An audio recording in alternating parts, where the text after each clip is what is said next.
کیا؟ میں چیخ اٹھا۔ 40 روز؟ تایا آپ؟ اماں؟ میں ایک دم اماں کی طرف مڑا۔ شرف الدین نے جو میری دوسری طرف بیٹھا تھا میرے ہاتھ مضبوطی سے اپنے ہاتھوں میں تھام لیے۔ اماں نقاب میں رو رہی تھی۔ میں نے حیرت اور خوف سے شرف الدین کو دیکھا۔ شرف الدین؟ اتنے روز؟ مجھے کیا ہو گیا تھا؟ وقار الحسن، تم موت کا مزہ چکھ کر لوٹے ہو۔ تم 17 روز کے بعد صرف ایک دن ہوش میں آئے تھے، پھر بے ہوش ہو گئے تھے، پھر شاید ہفتہ بھر بعد ہوش میں آئے اور پھر بے ہوش ہو گئے۔ شاید آج ہی تم صحیح معنوں میں اپنے حواسوں میں ہو۔ 17 روز تک تو ڈاکٹرز بھی کچھ کہنے کے قابل نہ تھے۔ ان کا کہنا تھا کہ تمہیں بچانا صرف اور صرف اللہ کے ہاتھ میں ہے۔ یہ ہم سب کی دعائیں یا تمہاری نیکیاں تھیں جو تم… وہ کہہ رہا تھا اور میں حیرت سے سن رہا تھا۔ اس دوران میں تایا اندر جا کر بیت والی کرسی اٹھا لائے تھے۔ اماں ٹوکریاں لے کر گھر میں چلی گئی تھی۔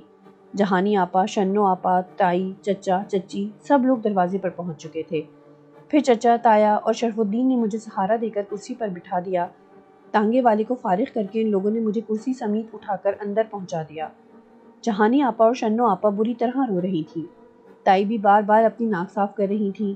ان کے چہروں پر خوشی اور غم کا امتزاج تھا۔ تایا کے برابر ایک اور پلنگ ڈال دیا گیا تھا، چند مونڈھے بھی وہاں رکھے تھے۔ دوسری جانب نماز کا تخت بچھا تھا۔ ایک طرف دیوان رکھا تھا جو بیٹھک میں رکھا ہوا تھا، گویا بیٹھک کا تمام سامان باہر تھا۔ مجھے ایک پلنگ پر لٹا دیا گیا۔ جہانی آپا نے آگے بڑھ کر میری پیشانی چوم لی۔ وہ اب بھی بلک بلک کر رو رہی تھی۔ شنو آپا میرے سرہانے دوسری جانب کھڑی ہو رہی تھی۔ آپ لوگ اب کیوں رو رہے ہیں بھائی؟ میں اب بالکل ٹھیک ہوں۔ میں ان سب کے رونے سے بیزار ہو گیا۔ ان سب کو تو خوش ہونا چاہیے تھا۔ اب تو مجھے ایسی تکلیف بھی نہ تھی کہ اتنا رویا جاتا۔ ارے بھائی کیا ہے یہ سب؟ ایک دم تایا چیخ اٹھے۔ جاؤ اپنا کام کرو سب، خواہ بچے کو ہلکان کیے دے رہے ہو۔ دلہن تم کوثر کو باہر لے آؤ، وہ بہت بے چین ہوگی۔ تایا نے چچا سے کہا اور چچا لپک کر تائی کے کمرے میں چلے گئے۔ جہانی آپا، شنو آپا اور چچی ایک طرف کو چلی گئیں۔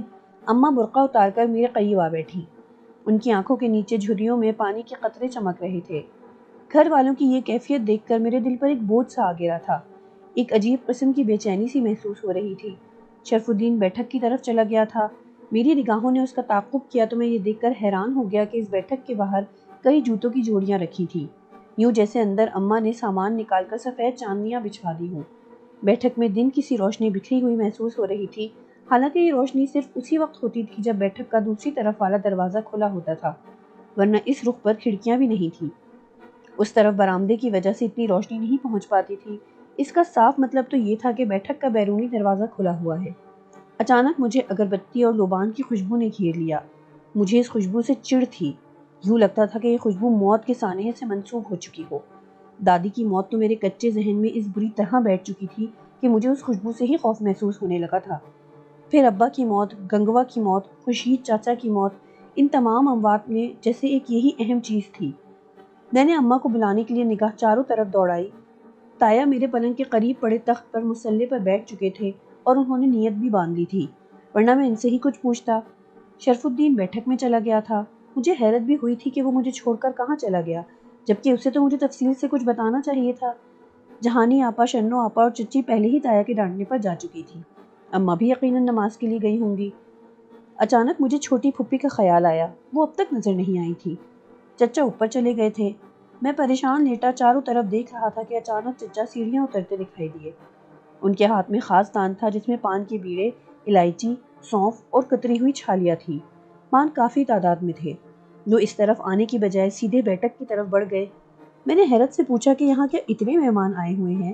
اب ان باتوں نے مجھے سخت مضطرب کر دیا تھا۔ میں بے ساختہ جہانی آپا کو پکار بیٹھا۔ وہ باورچی خانے میں تھیں۔ میری آواز سنتے ہی دوپٹے کے پلو سے ہاتھ رگڑتی ہوئی دوڑتی چلی آئیں۔ جہانی آپا، کیا مہمان آئے ہوئے ہیں؟ جہانی آپا نے مجھے دیکھا، پھر ان کی نگاہ تایا کی طرف اٹھ گئی۔ وہ سلام پھیر چکے تھے اور جہانی آپا ہی کی طرف دیکھ رہے تھے۔ ان کے لب ہل رہے تھے اور ہاتھ میں پکڑی تسبیح کے دانے ہلکی آواز سے گرتے جا رہے تھے۔ وہ بھیا جی، وہ کچھ لوگ آئے ہوئے ہیں، وہ لوگ… ابھی انہوں نے جملہ پورا بھی نہ کیا تھا کہ دروازے پر دستک ہوئی۔ جہانی آپا بات ادھوری چھوڑ کر دروازے پر چلی گئیں۔ چند ہی لمحوں بعد دروازہ کھلا تو کئی خواتین برقعوں میں لپٹی اندر داخل ہوئی۔ آئیے ادھر آ جائیے۔ جہانی آپا انہیں لیے اماں والے کمرے کی طرف بڑھی۔ وہ تمام خواتین چپ چاپ اسی طرف چلی گئیں۔ پھر وہ سب دروازے سے باہر جوتے اتار کر اندر چلی گئیں۔ اب میری وحشت انتہا کو پہنچ چکی تھی، گویا اس کمرے میں بھی چاندنیاں بچھی ہوئی تھی۔ تایا، میں بے ساختہ پکار اٹھا، میری آواز وحشت سے پھٹی پڑ رہی تھی۔ کیا ہے یہ سب؟ یہاں کیا ہو رہا ہے تایا؟ وہ جلدی سے میرے قریب چلے آئے۔ وقار الحسن، خود کو سنبھالو بیٹا، ہمارے بوڑھے سینے میں اتنے چھید ہو چکے ہیں کہ اب ذرا سی تیز آواز بھی سنائی دے تو لگتا ہے جھکڑ چلنے لگے ہوں، اور ان جھکڑوں میں زندگی کاغذ کی طرح اڑ جائے گی۔ ہمیں کیا خبر تھی کہ اس قدر صدمات بھی اٹھانے ہوں گے۔ گزرنے کی عمر تو ہماری تھی، مگر ان کی آنکھوں میں آنسو بھر آئے۔ وہ کرتے کی آستین سے آنکھیں صاف کرنے لگے۔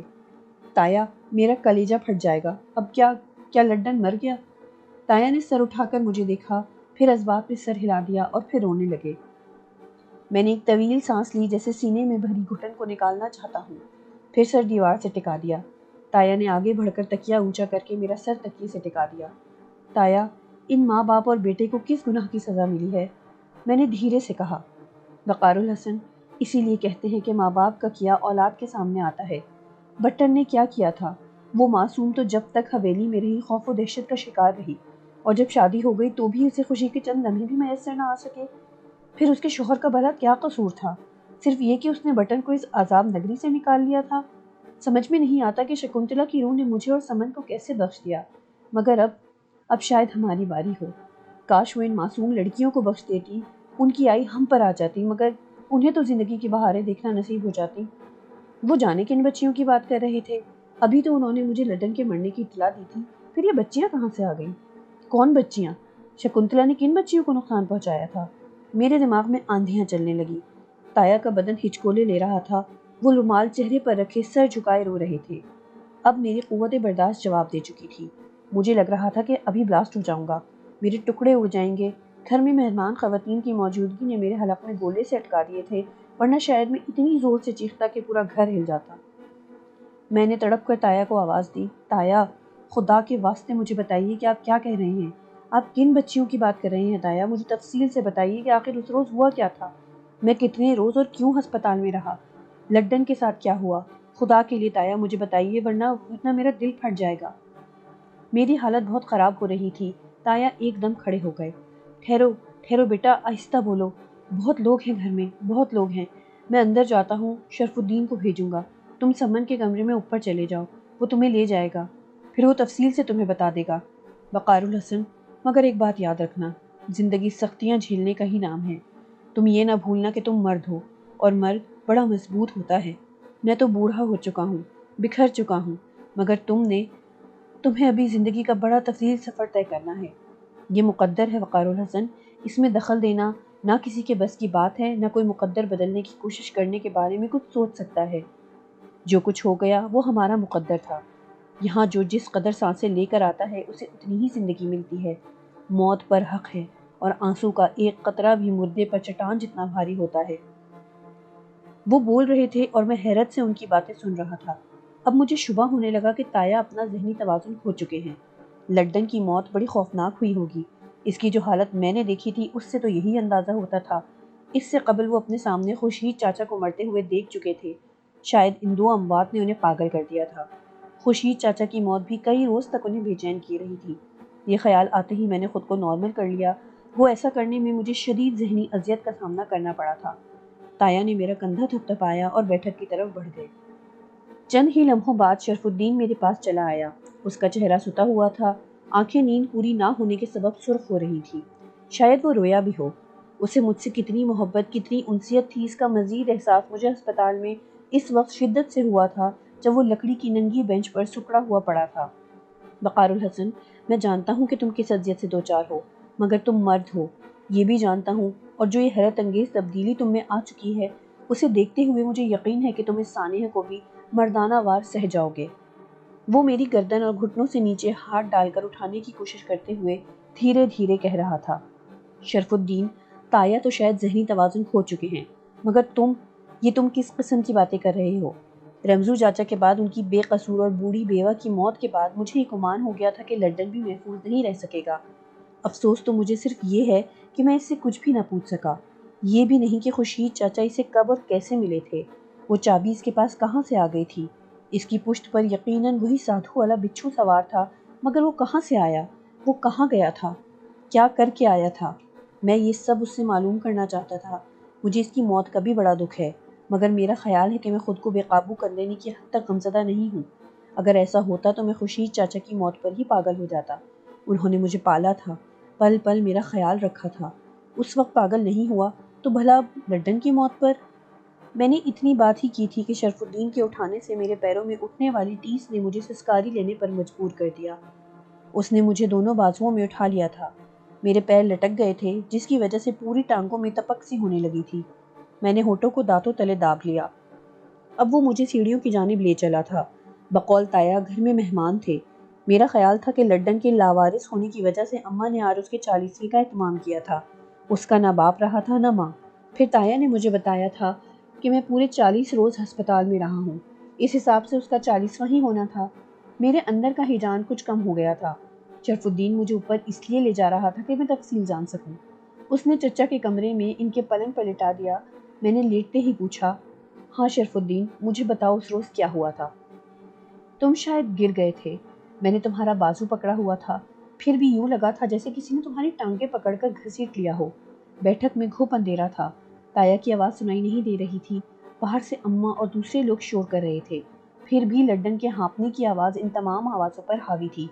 تمہارے گرتے ہی میں زور سے چیخا۔ اس وقت شاید چچا نے بیٹھک کا دروازہ توڑ دیا۔ اماں کے ہاتھ میں لالٹین تھی۔ روشنی اندر آتے ہی یوں لگا تھا جیسے طوفان سا تھم گیا ہو، حالانکہ آنے والوں کی چیخو پکار جاری تھی۔ فرش پر لڈن اوندھے منہ پڑا تھا۔ تایا دروازے کے قریب بے ہوش پڑے تھے۔ چچا اور ہم سب پہلے تمہاری طرف متوجہ ہوئے۔ میں نے چیخ کر چچا سے کہا کہ وہ تمہیں اٹھا کر باہر لے جائیں۔ مجھے ڈر تھا کہ لڈن کی گردن پر سوار بچھو کسی اور کو بھی نقصان پہنچا سکتا ہے۔ وہ نظر نہیں آ رہا تھا، مگر اس کی حالت بتا رہی تھی کہ اس بچھو نے اپنا تمام زہر لڈن کے بدن میں اتار دیا ہے۔ وہ بالکل نیلا ہو چکا تھا۔ چچا تمہیں اٹھا کر باہر بھاگے، پھر تایا کو اٹھا کر لے گئے۔ اماں وغیرہ لڈن کو اس حالت میں دیکھ کر خوف سے بری طرح چیخنے لگی تھیں۔ چچا نے اس روز بڑی ہمت سے کام لیا۔ وہ تمام خواتین کو باہر لے گئے۔ اماں تمہیں دیکھنے لگیں، بہنیں بھی تمہارے گرد جمع ہو گئیں، مگر پھپھی وہ تایا کے قریب بیٹھ گئی تھی۔ وہ چیخ چیخ کر رو رہی تھی۔ تائی بھی وہیں تھی اور باہر کے کمرے سے کوثر کے پکارنے کی آوازیں آ رہی تھی۔ ایک طوفان تھا وقار الحسن جو مجھے حواسوں سے بیگانہ کیے دے رہا تھا۔ سمجھ میں نہیں آتا تھا کہ پہلے کسے دیکھوں، کسے چپ کراؤں۔ تمہارے بارے میں بھی جاننا چاہتا تھا کہ تمہیں کیا ہوا ہے۔ تایا کے بارے میں تشویش تھی اور لڈن کو دیکھنا بھی ضروری تھا۔ پھر میں نے گھر کے دوسرے لوگوں کو تایا اور تمہاری طرف متوجہ دیکھ کر فیصلہ یہی کیا کہ مجھے لڈن کی خبر لینی چاہیے۔ اس کی حالت کا مجھے کچھ اندازہ تھا۔ میں نے لالٹین لے کر اس کا جائزہ لیا اور قمیص کے نیچے دیکھا تو وہاں بچھو تو نہیں تھا، مگر خون کی باریک لکیریں، گدی پر گہرا نیلا چھوٹا سا زخم اور منہ سے نکل کر زمین پر دور تک پھیلے ہوئے جھاگ اس بات کا ثبوت تھے کہ وہ اسی بچھو کا شکار ہوا تھا۔ وہ مر چکا تھا وقار الحسن، اور ایک عجیب و غریب بات یہ تھی کہ اس کا جسم لجلجا ہو گیا تھا۔ یوں لگتا تھا جیسے اس کے بدن کا گوشت پانی بنتا جا رہا ہو۔ اس کو چھونے سے لگا تھا جیسے میں ربڑ کے کسی ایسے تھیلے کو چھو رہا ہوں جس میں پانی بھرا ہوا ہے۔ میں نے پہلے اچھی طرح اس بچھو کی تلاشی کی۔ جب وہ مجھے نظر نہ آیا تو میں نے اسے اٹھانے کی کوشش کی۔ تب مجھ پر انکشاف ہوا کہ وہ ایسا نہیں رہا کہ میں اسے اٹھا سکوں۔ وہ آہستہ آہستہ مایا میں تبدیل ہوتا جا رہا تھا۔ اس کی یہ حالت دیکھ کر میں نے چیخ کر پھپھی کو باہر جانے کے لیے کہا۔ تایا ابھی تک وہیں پڑے تھے۔ چچا تمہیں باہر چھوڑ کر آئے تو میں نے انہیں کہا کہ وہ فوراً تایا کو باہر لے جائیں اور تمام لوگوں کو دور کہیں لے جائیں۔ چچا نے آگے بڑھ کر لڈن کی حالت دیکھی تو وہ بھی تھر تھر کانپنے لگے۔ بہرحال بیٹھک خالی ہو گئی تھی اور میں بے بسی سے قریب کھڑا لڈن کو پانی بنتے دیکھ رہا تھا۔ وقار الحسن وہ بڑا خوفناک منظر تھا، اتنا دہشتناک کہ میں اب تک رات کو سو نہیں سکا ہوں۔ میں اس وقت تھوڑی دیر کو جھپکی لے لیتا ہوں جب کوئی میرے قریب ہی بیٹھا ہو اور دن کا وقت ہو۔ لڈن کا پورا بدن میرے دیکھتے ہی دیکھتے پانی بن کر کمرے میں پھیل گیا۔ وہ پانی بھی نہیں تھا بلکہ لیزدار سا کوئی مایا تھا۔ میری حالت اتنی بگڑ چکی تھی کہ میں برداشت نہ کر سکا اور قے کر بیٹھا۔ میرا پورا بدن کانپ رہا تھا۔ اس کے بدن کے غائب ہوتے ہی مجھے اس بچھو کی فکر ہوئی۔ میرا خیال تھا کہ وہ اسی بیٹھک میں کہیں ہوگا۔ میں نے اپنی بگڑتی ہوئی حالت کو سنبھال کر اس بچھو کو بہت تلاش کیا مگر وہ کہیں نہیں تھا۔ شرف الدین اتنا کہہ کر خاموش ہو گیا اور نظریں ادھر ادھر دوڑانے لگا۔ پھر کیا ہوا؟ میرا حلق خشک ہو گیا ہے، اس نے اپنی گردن پر ہاتھ پھیرتے ہوئے کہا، پھر اٹھ کر کمرے سے باہر چلا گیا۔ میں نے اسے بتایا کہ سیدھے ہاتھ پر گھڑونچی رکھی ہے۔ کچھ دیر بعد وہ واپس آیا تو اس کا چہرہ کچھ پرسکون تھا، مگر تپتا ہوا سا محسوس ہو رہا تھا۔ میں نے یہ سب کچھ نہیں دیکھا تھا مگر اسے سن کر ہی اس لمحے کی دہشت کو محسوس کر رہا تھا۔ مجھے تو اس وقت ہی ایسا لگ رہا تھا جیسے میں بکھرے ہوئے سمندر پر تیرتے لکڑی کے ایک چھوٹے سے تختے پر کھڑا ہوں اور اونچی اونچی لہریں مجھے ہچکولے دے رہی ہیں۔ سب کی چیخ و پکار نے طوفان کی سی کیفیت اختیار کی ہوئی تھی اور دہشت سے میرا سینہ پھٹا جا رہا تھا۔ پھر میں بے ہوش ہو گیا۔ اس وقت کے بعد کے تمام واقعات بھگتنے والا تو شرف الدین تھا۔ اگر اس کی یہ حالت تھی تو عجب کیا تھا۔ وہ بہت مضطرب تھا، جبکہ اس چھوٹے سے وقفے میں خود کو کسی حد تک سنبھال چکا تھا۔ اس نے میرے سامنے کے مونڈھے پر بیٹھ کر مونڈھا میرے قریب سرکا لیا۔ اس کی گہری چبھتی ہوئی نگاہیں میرے چہرے پر جمی ہوئی تھیں۔ اس نے میرا دایاں ہاتھ اپنے دونوں ہاتھوں میں تھام لیا تھا۔ وہ قریب آیا تو مجھے لگا جیسے وہ پانی پینے کے بہانے رو آیا ہے۔ پھر شرف الدین، میری سرگوشی گونجی۔ میں بیٹھک سے باہر آ گیا۔ اس نے نگاہیں میرے چہرے سے ہٹا کر سامنے کی دیوار پر جما دی، مگر اب بھی وہ میرا ہاتھ بڑی مضبوطی سے پکڑے ہوئے تھا۔ تم اور تایا دونوں بے ہوش تھے۔ تایا کی حالت تو کافی بہتر تھی، وہ شاید دہشت کی وجہ سے بے ہوش ہو گئے تھے، مگر تمہارے ٹخنوں سے خون رس رہا تھا۔ چچا اور اماں وغیرہ لیمپ کی روشنی میں تمہارے زخم دیکھ کر رو رہے تھے۔ وقار الحسن، تمہاری اماں بڑے حوصلے والی خاتون ہیں۔ وہ ماں ہونے کے باوجود اپنے حواسوں میں تھی۔ میں نے تمہارے زخم دیکھے تو حیرت زدہ رہ گیا۔ یوں لگا تھا جیسے کسی نے لوہے کے شکنجوں میں ڈال کر کس دیے ہوں۔ وہ وہاں نہ شکنجا تھا نہ کوئی تار وغیرہ۔ میں نے چیخ کر کہا کہ تمہیں فوراً ہسپتال لے جایا جائے۔ چچا یہ سنتے ہی باہر کو دوڑے۔ کچھ ہی دیر میں وہ تانگے میں ڈال کر تمہیں ہسپتال لے گئے۔ اماں نے تمہارے ساتھ جانے کی کوشش کی، مگر ہم نے انہیں منع کر دیا اور کہا کہ وہ تایا کو دیکھیں۔ انہوں نے پھر کسی خود غرضی کا مظاہرہ نہ کیا اور تائی وغیرہ کے ساتھ تایا کو ہوش میں لانے کی کوشش میں لگ گئیں۔ میں تایا کو ہوش میں آتا دیکھ کر پرسکون ہو گیا، ورنہ مجھے ڈر تھا کہ شاید وہ کبھی ہوش میں نہ آئے۔ انہوں نے بتایا کہ وہ چکر آ جانے کی وجہ سے گرے تھے، شاید دیوار سے سر ٹکرا گیا تھا جس کی وجہ سے بے ہوش ہو گئے۔ ہوش میں آتے ہی انہوں نے تمہارے بارے میں پوچھا اور اسپتال لے جانے کا پتہ چلتے ہی کھڑے ہو گئے۔ میں اور تایا اسپتال پہنچے تو پتہ چلا کہ تمہاری حالت سخت خراب ہے، تمہاری زندگی کے لالے پڑ گئے تھے۔ تمام ڈاکٹر مایوس تھے، مگر شاید خدا نے تمہاری عمر طویل لکھی تھی کہ تمہارا سانس بحال ہو گیا، ورنہ تو اتنا مدھم سانس تھا کہ لگتا تھا کسی بھی وقت چپکے سے یہ زیر و بم بھی معدوم ہو جائے گا۔ البتہ تمہارا زخم خطرناک حد تک خراب ہو چکا تھا۔ ڈاکٹرز نے بڑی کوششوں کے بعد یہ اطلاع دی کہ اب تمہاری حالت خطرے سے باہر ہے، مگر تم ہوش میں نہیں آئے تھے۔ کبھی کبھی تمہارے جسم میں حرکت پیدا ہوتی تھی یا کبھی تمہارے لب ہلتے ہوئے بھی محسوس ہوئے تھے، مگر ایسا تم بے ہوشی کی حالت میں کرتے تھے۔ وہ تمام رات آنکھوں میں کٹ گئی۔ میں اور تایا دونوں ہسپتال میں ہی تھے۔ ابھی صبح کے آثار بھی پیدا نہیں ہوئے تھے کہ چچا آ گئے۔ ان کی حالت دیکھ کر میں اور تایا دونوں فق ہو گئے۔ وہ ہمیں دیکھتے ہی دھاڑے مار کر رونے لگے۔ میں تو بری طرح سہم گیا تھا۔ ہم دونوں نے بڑی مشکل سے انہیں سنبھالا۔ وہ کچھ بولنے کے قابل ہوئے تو انہوں نے جو کچھ بتایا اس نے گویا قیامت مچا دی۔ وقار الحسن، دیکھو وقار الحسن، میں یہ سب تمہیں صرف اس لیے بتا رہا ہوں کہ تم خود پر قابو رکھو گے۔ وہ بات کرتے کرتے جھجکنے لگا۔ اس کی آنکھوں میں نامعلوم سا خوف امنڈ آیا تھا۔ اس کی حالت دیکھ کر میں حیران ہوئے بغیر نہ رہا۔ شرف الدین، میں بالکل ٹھیک ہوں، تم بلا جھجک بتاؤ۔ اب تو میں خوف و دہشت کے اس دور سے گزر چکا ہوں جو مجھے خود سے بیگانہ کر دے۔ میں بڑے تحمل سے تمہاری ساری باتیں سن رہا ہوں۔ بتاؤ کیا ہوا؟ چچا کون سی خبر لائے تھے؟ ویسے مجھے اندازہ ہے کہ اسی سادھو نے اب اپنا رخ میرے گھر والوں کی طرف موڑ لیا ہے۔ وہ سمجھتا ہے کہ وہ اس طرح مجھے قابو میں کر لے گا۔ یہ تیسرا شخص تھا جو اس نے موت کے گھاٹ اتارا ہے، اور میں ان تینوں کی موت کا بدلہ ایسا خوفناک لوں گا کہ وہ ساری عمر کی تپسیا بھول جائے گا۔ اس کی تمام جادوگری دھری کی دھری رہ جائے گی۔ میں نے دانت کچکچاتے ہوئے کہا۔ وقار الحسن، شرف الدین کی سرگوشی بڑی برفیلی سی تھی۔ نامعلوم اس کی سرگوشی میں ایسا کیا تھا کہ میرے رونگٹے کھڑے ہو گئے۔ میں نے چونک کر اس کی طرف دیکھا۔ اس کی آنکھیں بھیگی ہوئی تھی، چہرے پر شدید اذیت کے آثار تھے۔ کیا بات ہے؟ کیا ہوا؟ میں بوکھلا گیا۔ وقار الحسن، چچا وہاں سادھو کی وجہ سے ہونے والی چوتھی موت کی خبر لے کر آئے تھے۔ کیا؟ کون؟ کس کی خبر؟ لمحہ بھر میں ہی میرے گھر کے سارے لوگوں کے چہرے میری نگاہوں میں گھوم گئے، مگر کچھ سمجھ میں نہ آیا۔ وہ وقار، چھوٹی پھوپھی۔ آگے کیا ہوا یہ جاننے کے لیے انتظار کیجیے کہانی کے اگلے حصے کا۔ اس کے ساتھ ہی ساتھ ہمیں کمنٹس میں بتائیے کہ آپ کو ہماری یہ نئی کہانی کیسی لگی۔